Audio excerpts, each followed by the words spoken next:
Hiya guys, Nigel here from Nigel's Land Rover channel, Defender Keswick 90.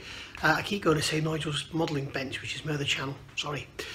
So here we go, this is the bit that some of you have been waiting for, I know, and this is going to be part 2 of the Ashcroft ATB diff, okay, centre diff.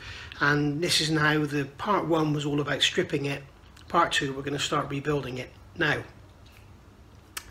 if you buy the Ashcroft ATB and you want to fit it yourself and you get the fitting kit, it will give you all the parts you need to actually fit the diff. Now, to fit the diff, you need to take the intermediate shaft out, so you will need new O-rings for the intermediate shaft, you will need a new crush spacer for the middle, and you will need a new nut for staking on the end. The kit gives you that.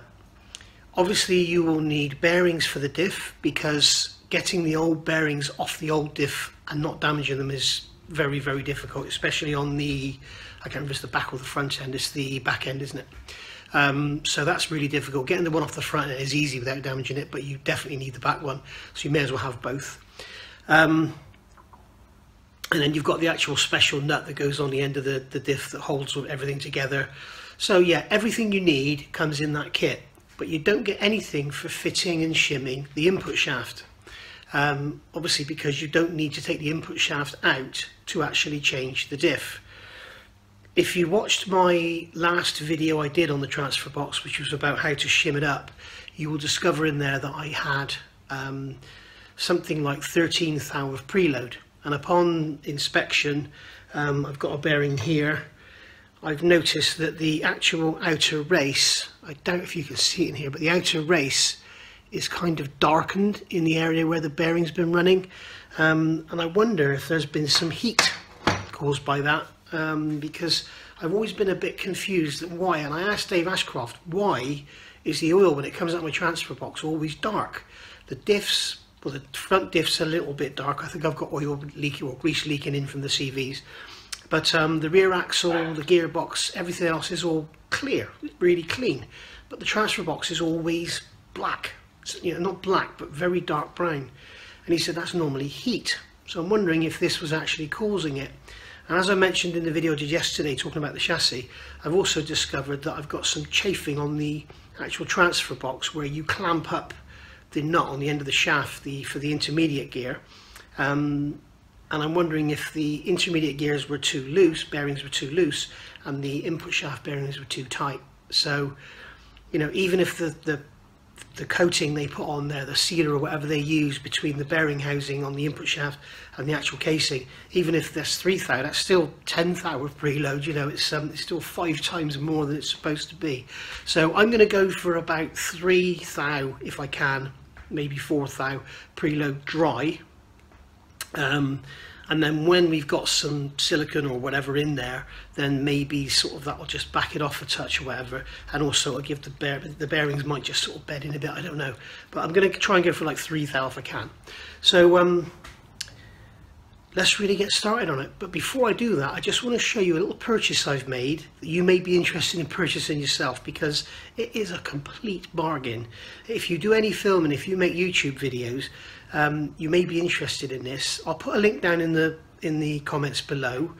If I forget, ask the question and I'll add the link down there. It's something I bought from Amazon, and it enables me now to film out in the garage and sort of film everything from all different angles. So come take a look at this. Right, so this is it's a mini tripod. Got it from Amazon. I wasn't too sure of the quality of it and everything. Ordered it. When I ordered it, it came, the packaging, the quality of the box and everything, you can normally see by the quality of boxes and stuff that, you know, what it's going to be like. And this was like a really beautifully printed, very, you know, very matte, really, really thick, really nice box. It comes with a carrying case, so you can just basically pack it up like that, and then you can take this off the top if you want to, and you've basically got this tiny little thing that goes in a bag. You can also see on here, I've got a remote clipped on here, and this is actually a remote that operates the phone, and it works. If you pair it up, it works on pretty much any iPhone, I think. It says in the instructions it works on any iPhone. But yeah, really, really good, really chuffed. And that bracket actually comes off if you don't want it on there all the time. So yeah, it's extendable. It comes with this here which is basically designed to hold any size phone. It sort of expands and that, and then you've got your selfie bit you can hold on to there and angle your camera around.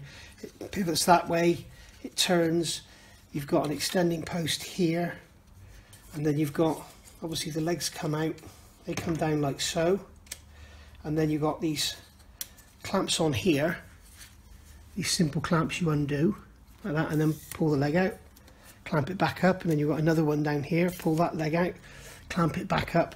And actually the maximum height, I haven't tried it yet, but that's kind of putting the camera pretty much sort of chest level, so it's pretty high. But I'm really chuffed with this, and it was $14.99. $14.99 with the remote control for the camera and everything.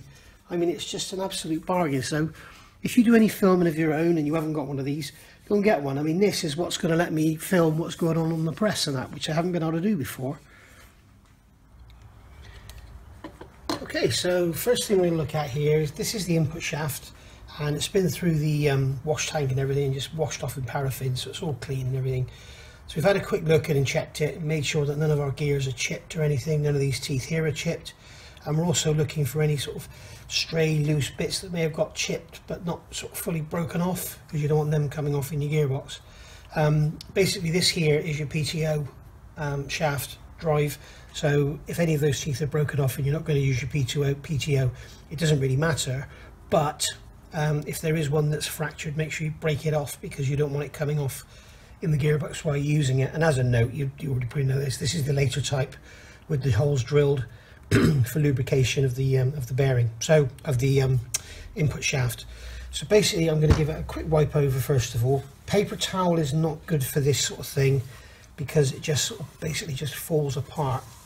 So giving it a good sort of clean and a wipe out, and just make sure that everything's nice and clear and there's no debris or anything in there. So making sure the bearing areas are clean and the faces are clean, no burrs, no rough edges or anything.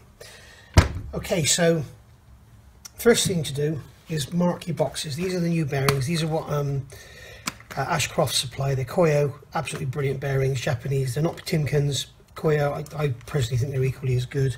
You just need to be aware of your Chinese things, really. Be very careful. So first thing to do, mark your boxes front and rear. And then, because they're obviously in matched pairs, and you've obviously got to press the outers into the aluminium housings, and the inners are obviously going to be pressed onto the shaft, so you don't want to get them mixed up. So this is the rear, where the PTO shaft is, and this is the front, obviously, which is adjacent to the gearbox. So the first thing I'm going to do is press the front bearing on. So I want the front one, and it's always worth remembering with these bearings, leave them in their pack until you're ready to use them. Don't take them out and put them on the bench or anything, that's where you're going to pick up debris. Now, as far as tools go to press the bearings on, if you don't have a press or anything like I have, you could use like an aluminium plate like this on an old bearing race and press the new bearing on like that using a three-legged puller. Press it on. You could tap it on. You could perhaps get this really cold, get your bearing a bit warm, you on the radiator or something. That will help. It'll just give you an extra micron or so of clearance. But I'm lucky I've got a press, so I'm going to use that. Now, as for using old bearings, which is often a very good way of pressing new bearings on, you need to be very careful with these, because basically if you look at the Koyos, don't do it, but if you look at the Timken bearings, here's an old one here, you can see on here that the actual bearing cage is proud of the actual inner race. You can see there. So make it focus. Come on, camera, you can do it. So you can see there it's proud. Okay, so if you're going to start laying this down on anything on a bench and then pressing down on it, you're going to destroy it. So if you don't care, you're better off just cutting the cage off, which is what I've actually done. So I've cut the cage off and I've taken one of the Timken bearings apart, and now I can use this for pressing the inners and I can use this for pressing the outers. So basically I've got the bearing there. Now I don't want to press directly on here, and I don't want to press on the side of this gear. So I've got this metal sleeve here, and that's going to sit on there. So I'm going to press directly onto that bearing face there. Okay, and that means I'm not going to risk breaking any of these off or causing any fractures or cracks or anything. And it also means I get a good square press. And then the bearing, the inner bearing I can take out, put the outer straight back in the bag, don't put it down on the bench. Okay, so just check again, I've got front, there we go, yeah, I've got front, and just make sure the bearing goes on the right way up. Once more, just give that another, just to make sure there's nothing in there, and then that's going to get pressed down on there. Now the beauty of the coil bearing over the Timken bearing is you could just use an ordinary piece of flat aluminium plate to push down, because the cage doesn't actually sit proud. So you can use the old bearing, or you can just use an aluminium plate. So I'm just going to use the aluminium plate, and I'll probably put a block of aluminium on top of it just to space it up so I don't have to push it down so far. So let's get over to the press and press this one on. Okay, so we can see we've got the two metal blocks here. If you've got one of these are one of the Clark 10-ton strong arm presses. They normally come with these metal blocks, and what I've done here is had these ground on a surface grinder, and then I've gone around and milled the sides to make them square, because then you can use them up on end and they won't all rock around and everything. But as you get them, it's just a basic rough like cast lump. So you get them nice and flat, parallel, so you can use them together, and also get them milled on the ends. So we've got the shaft there stood in that spacer, we've got the bearing here, the new bearing, and we've got our aluminium plate on the top which is centered up on the bearing. So all we need to do now is make sure everything's square, and we can just start to gently press initially, just to add some load, just to make sure. And what you might find here, I don't know because I haven't done this before obviously, this bearing might go dug dug dug dug dug. That's okay, it's nothing to worry about. You can hear it groaning there, it's just going down. And then when you get to the bottom, give it an extra little push. Now what I'm going to do here is take the header away, okay, and then just to make sure, because this plate is flat, I might just be pushing up against the end of the shaft. So I'm going to grab the old bearing, okay, make sure it's clean, you don't want to be adding any dirt. Cleanliness is next to godliness. So we can put that on like that, put that on like that, and then just come down and just see if it's going to go any more. And you can see there it has. Now before you start going mad with the pressure, we just want to make sure, yeah, that's okay, we just want to make sure that our old bearing isn't sticking on there. So now what we can do is turn it over. No, you can't turn it over, but I just want to make sure that bearing's down, because these bearings, when you set them up and preload them, if they're not absolutely perfectly sat down, you will get false readings. So I'm going to give that, it's 2 tons, so I know that it's sat down now. Alright, so there's that bearing on. We can take this one off, and that's that one done. Honestly, this tripod's great. It means I can film all over the place now and just pick it up and move it. So it's absolutely great. I might try this on the modelling bench channel as well. Right, so that's that bearing on. That's all good. Now we don't want to be putting this down on a dirty bench or anything, so I've got a clean piece of cardboard here. It's fresh on the bench. Nothing else has been done, so this is not going to pick up any debris or anything. So what I could do now, if we look here closely, if the camera will pick up on it, we can see that the end of the shaft is proud of the bearing that we've just pressed on. So I could just stick that down on the base and then press it on, but then because of the distance I'd have to use more packing. So I'm going to stick this on top of this shaft, and I can do that because, like I say, the cage isn't proud of that face. So when I put it down, the cage is still free to turn. It's not catching on there at all. So I can sit that on like that. Now I need to get my new bearing. Again, this is the rear one. So we'll get it out of the bag.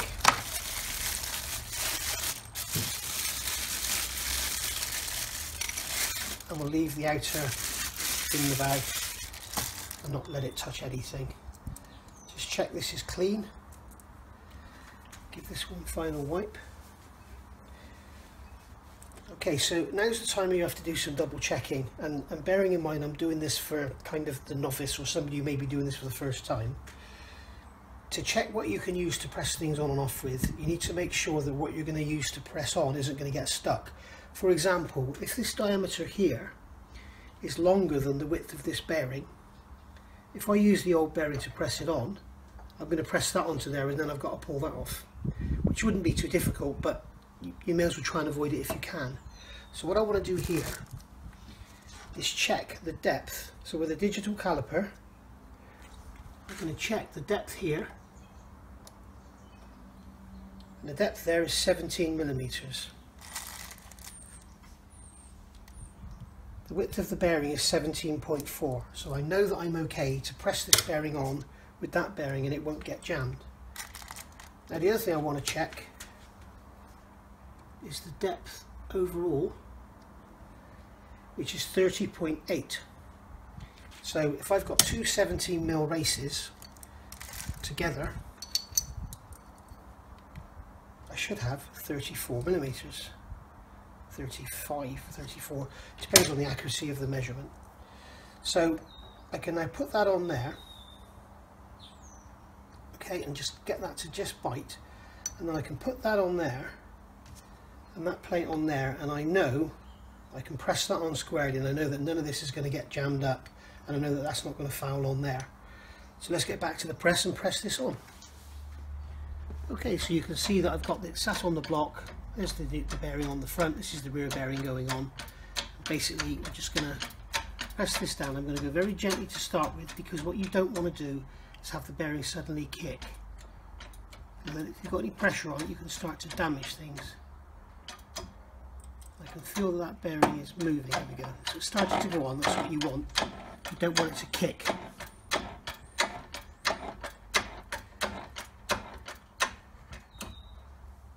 and I'm just going to pull this away.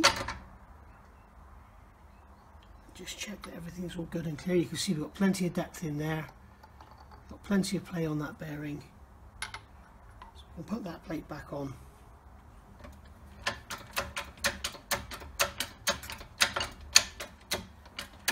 And give that, again, give it a couple of turns, just make sure it's on. And there we go, that's that done. So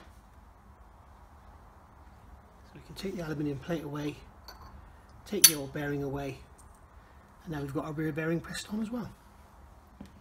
Right, so we can see I've got the transfer case here now all clean. And this is where I had the trouble. The main problem was with these separate parts. You can see how it's gone kind of dull from the cleaning, but you know, I don't think it's an issue. I think it'll be fine. So basically there's the transfer case, all nice and clean and ready to go. So what we've got to do is press that front input shaft bearing into here. And then the rear bearing is going to go into this cover. That's going to go in there, square, like so.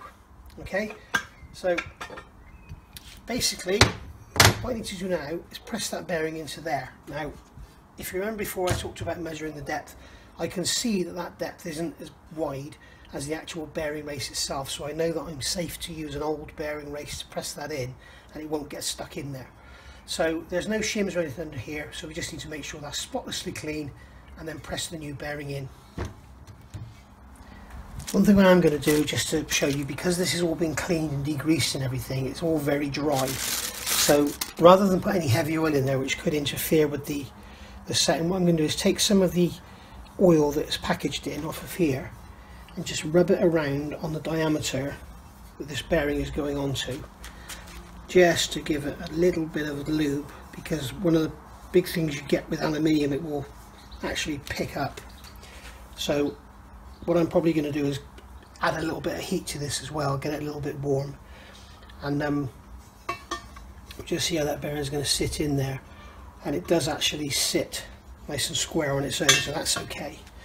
So this, again, back in its bag, don't put it down on the bench, leave it there for a minute, and then we'll get this over onto the press.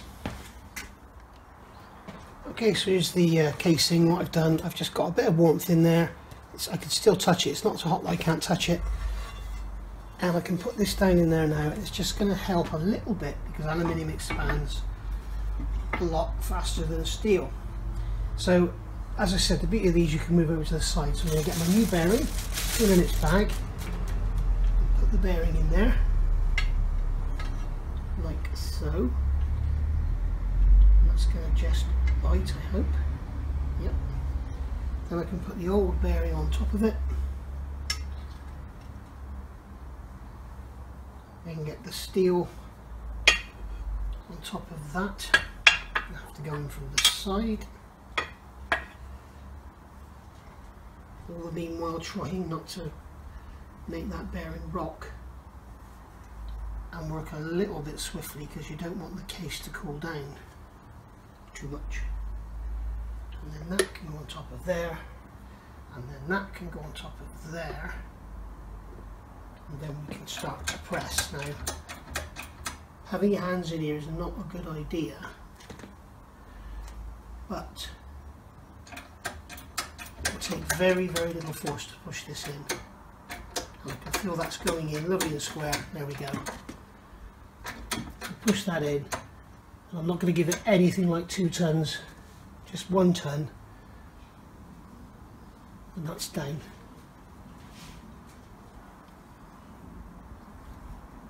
Bring that up.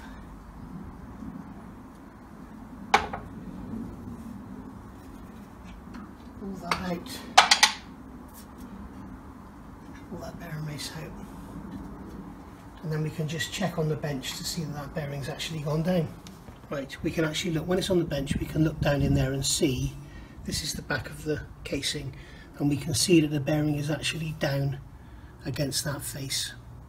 Okay, so happy with that, so that's the way it's going to stay. Right then guys, a couple of things to notice on the bench here. Got the bearing there still in the bag, keeping it away from any debris or anything. We've got the input shaft that I've got the bearings on in a bag, sealed up.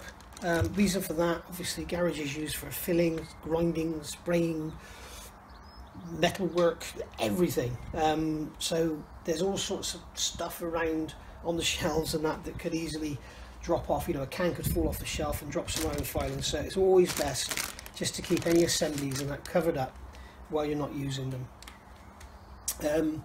Also note that I've got this little blow lamp for warming the aluminium. I don't want to be getting it too hot. You don't want to be going in with oxyacetylene stuff.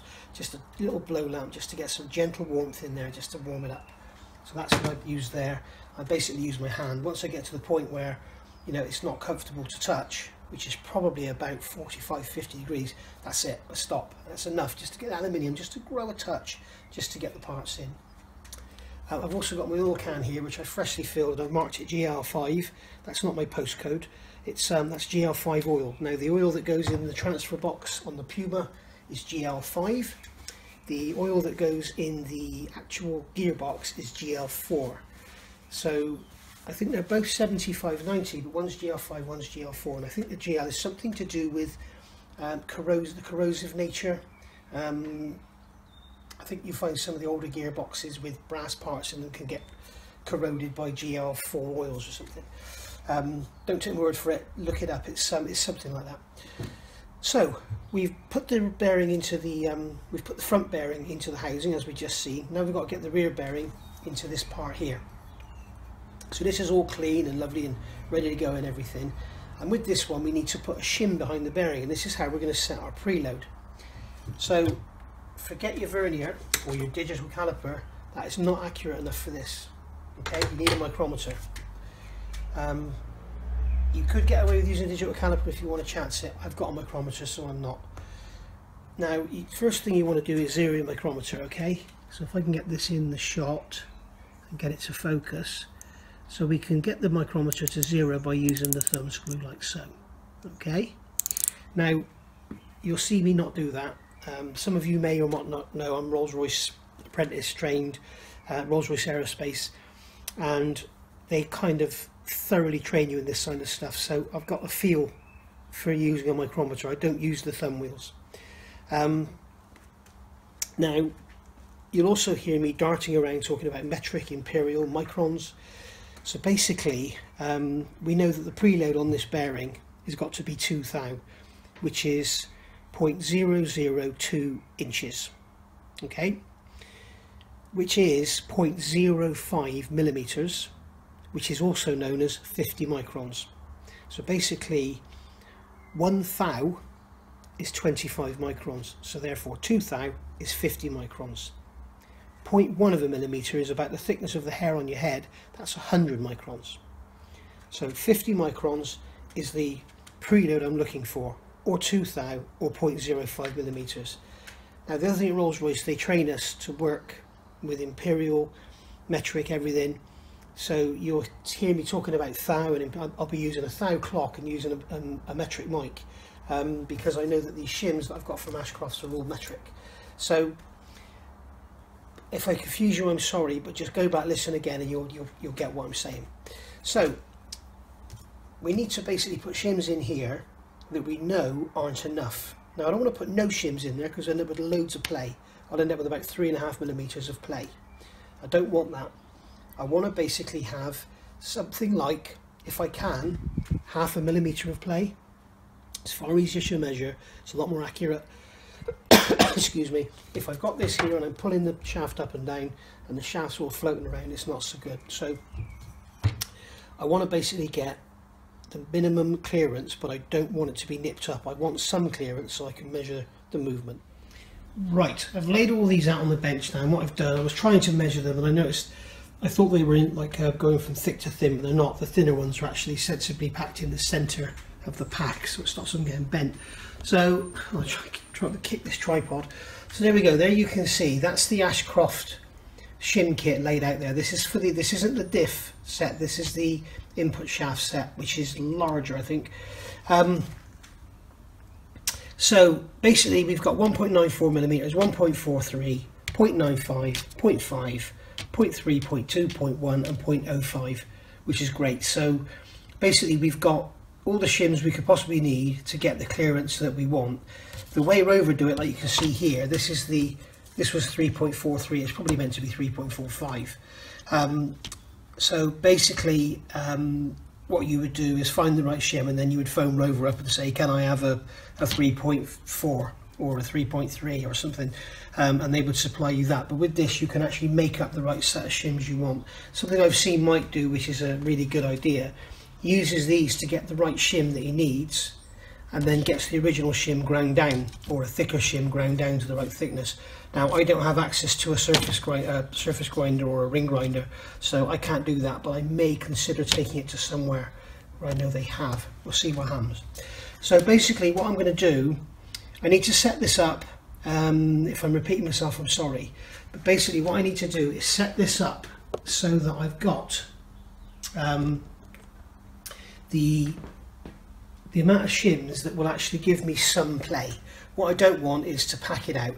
So I'm looking for that the standard Rover thinnest shim is 3.15. So that's what they suggest you use. So 1.94 and 1.43 is going to be too thick. 1.94 and 0.95 is going to make 3.89, or 3.9 should we say. Sorry, 2.9 millimeters. So I could go for 2.9 and then the 0.2, and that'll give me 3.1. So I think that's what I'll do. So I'll put these in, I'll warm this up, and I'll press that bearing in. Now you don't need to see me do that again because you've just seen it on the other housing, on the actual case itself. So I'll get that done, and then we'll move on to sort of having a look what the preload's like. Right, so that's pressed in now, as you can see. And we've got the shims underneath there, a little bit off centre, so I'm going to have to make sure when I put them in properly that I get them centred up. But there we go, that's in there. This has been warmed up, and you can see I can touch it. It's not really hot at all, but it really does help with aluminium castings. Get them warmed up before you press your bearing in. The last thing you want them to do is pick up. I've had it happen to me actually on a race car hub. I pressed the bearing in, and it picked up, and it actually destroyed the hub, because once the bearing picks up and it scrapes one side, you end up with an oval hole and the bearing will no longer fit. So if it does go on a slight angle and pick up and you end up with a line, that's fine, but if you go all the way through, you're basically broaching that bore out, so you need to be careful. So that's that done. So now I need to get all this moved and start looking at the preload. Right, so here we go. So we've got the casing here, all clean, everything. We've got the bearing in the bottom there, we've got the bearing in the rear cover there. We've got our 3 bolts with spacers on. I no longer ever say to use 2 bolts, but I'd rather use 3. I just don't like the thought of using 2 bolts. And also, if there is anything that needs to be seated in those bearings, it will help to seat it. So we'll get this shaft out of its Ziploc bag. Make sure my hands are clean. So I'm not oiling the bearings at this stage because it's not staying, it's only to set the preload. Once I've actually done this operation, and hear how noisy it is, the bearing's not lubricated. Once I've actually done this operation, I'll be taking it all apart and bagging it up again, and then I'm going to work on the intermediate shaft, and then I'm going to work on the diff. When I do the intermediate shaft, I'm thinking I can get the preload on that, mark where the stake comes on the nut, and then I should be able to put it back together. And where I end up with this mark on the stake should be somewhere handy. So there we go. So that's in like that. Now I'm just going to drop this on. Remember, this has to line up with this big hole here, with this big hole here. So we drop this on. Okay. So that's gone down in there like so. I'm going to put 3 bolts in. Get these down. What we're going to do is make sure we're not actually clamping. If I've got too much shim in there, then I might be clamping the bearings, and I don't want to damage the brand new bearings before I even start it.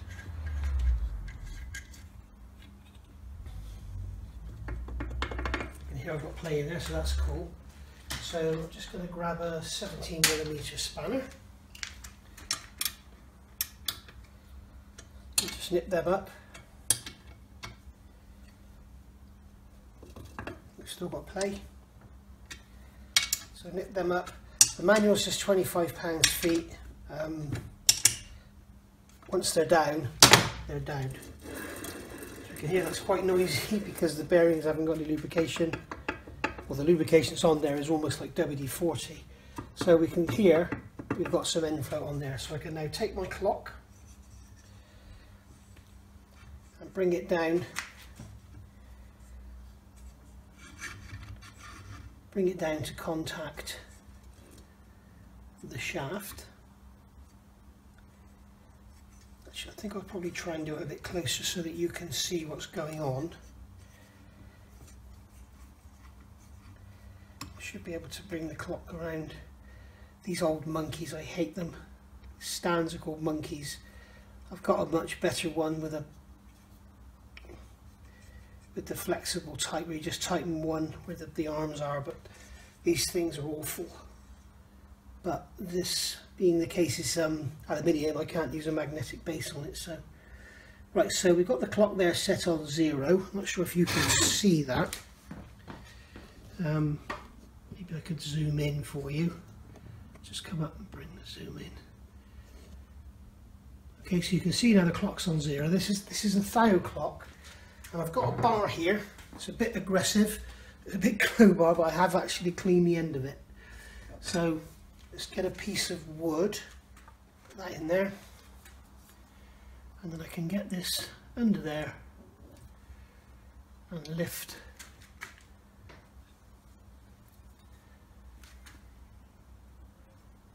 Reset 0.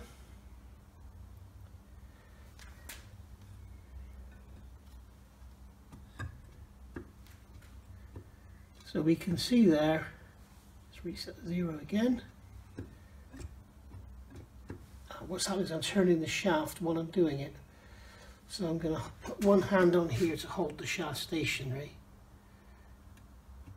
So I've got 6 thou.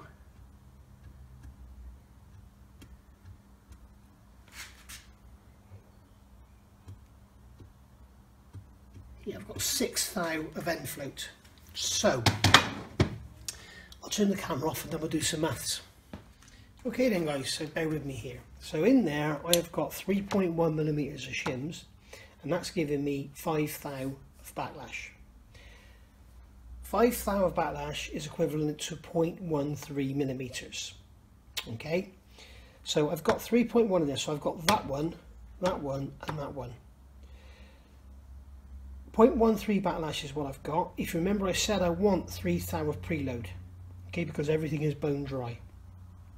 So I'm going to give it 3 thou of preload, which is 0.007mm. So I need another 0.2. So this here, as I say, it's made up of the 1.94, the 0.95, or 1.95 should I say, the 0.95 and the 0.2, which gives us 3.1mm. You can see I've written here 3.1 in first. So I want another 0.2, so which means the overall thickness needs to be 3.3. So I want another 0.2. So what I'll do is I'll take out, I haven't got another 0.2 shim because that one's in there. So if I take that 0.2 out and add the 0.3 and the 0.1, that gives me 0.4. Okay, so take the 0.2 off of there, that gives me 2.9. Add the 0.3, that gives me 3.2. Add that, gives me 3.3, which is 0.2 more than 3.1, which is what I'm after. And then what we can do afterwards is shim it up and check that our calculations are correct. So what I'll do now is I'll go on and press this bearing out of here. I'll press the bearing back in with these two, and then we'll go from there. Okay, so I'm filming this now on my other camera. I've got an iPhone 6 I use for filming, and then the battery's just gone, so I'm not going to use this one. This is my iPhone XR. So basically I've got it back together. I've got the shims in there, 3.3mm. So shaft's in there, so I can do these bolts up now. If I just pull these down, I should end up with a smooth running, or smoothish running. Remember, the bearings aren't lubricated. I should end up with the smoothest running shaft, and that is, if you remember, if you look back at the other video when I did this, I did that and I could barely turn it. So what I'm going to do now is actually torque them down as they should be. Mr. Prepared, it was ready with his torque wrench. So I've got 25 Newton meters. So 25 Newton meters is, whoops, is there. And then I want a 17mm socket. That's 17mm socket, and then I should be able to just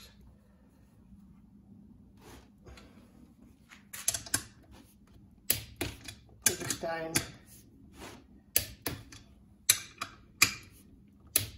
There we go. And I've still got free running. Now, if you remember when you were at school, the teacher used to say, check your work. So I'm going to check my workings now.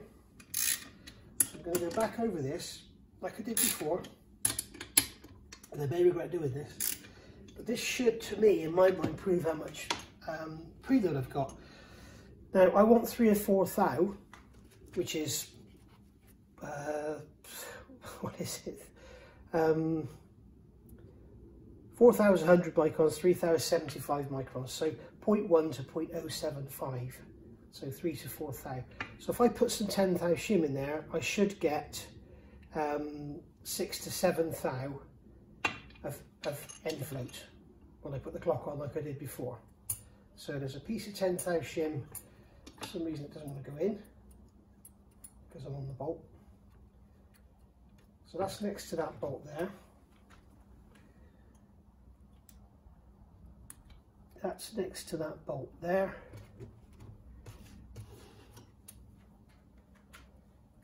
And then that's next to that bolt there. And then I'll put another 3 pieces the other side of the bolts, so we don't cause any twisting or marking or anything like that. So I should now be able to pull these down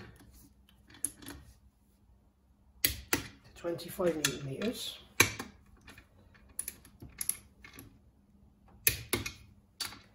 And then when I put a clock on it, I'm hoping to see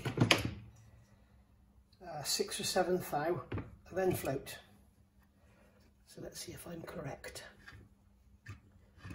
And that means then if I've got 6 or 7 thou with end float with 10 thou of shim in there, that means when it's all clamped down I've got 3 or 4 thou of preload.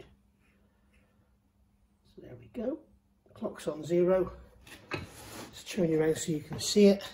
Now I haven't done this before, so you're watching this live. If this is wrong, then it's wrong.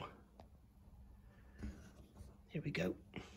Okay, so piece of wood in there, my bar, feed into the bar. So remember, I should have 6, somewhere between 5 and 7 thou end float.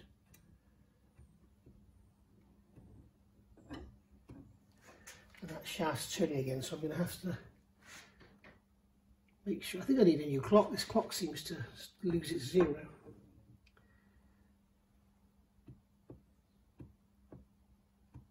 There we go. There is. I think that's 6 thou. I think you can probably see it better than me. So I've got 6 thou end float, so that means with 10 thou shim, when I do that up, I've got 4 thou of preload, which means when I put the gasket material in here, the silicone or whatever I use, then that means it's going to be at least 1 thou thick, so that means I'll have about 3 thou of preload on the bearings. So if you remember, in my last video I did this, I had no end float. I then put another piece of 10 thou shim in, so I had 20 thou, and ended up with 7 thou of end float. So that proves to me that I had something like 13 thou of preload. So this is how it should be built, guys. Wish me luck. I'm going to do the same thing now with the intermediate shaft. So then guys, I hope you enjoyed that. I did. I've never built an LT230 before. I built a Suzuki transfer box once, and I've built a Jeep, a 1944 Willys Jeep transfer box, which is very similar to this. I mean, even the Land Rover, the earlier transfer boxes, they even had the square plate, the same as the Willys had. So yeah, really, really similar. So see where they got the ideas from. But yeah, I just wanted to sort of end up by saying, really, if you don't feel confident doing this kind of thing, don't do it. It's not difficult, it just needs a bit of forethought. You need a few bits and pieces and tools, and you need to just be very, very careful with how you're handling materials, and don't get grit involved, and you know, if you see a little burr or something, just file it away with a little tiny diamond file or something, and just, you know, just take your time, and it will go together nicely. And I'm trying to make these videos as instructional as possible, because you know, at the end of the day, having work done at garages these days isn't cheap, but on the same hand, messing it up yourself isn't cheap. But if you warm your casings and you're gentle with your pressing and your pulling and everything, you can't go wrong. If something's really being tough and stubborn, there's probably something wrong. Okay, and really the only special tool you need for this is that tool for taking that special nut off the end of the diff. So really, it's not too bad at all.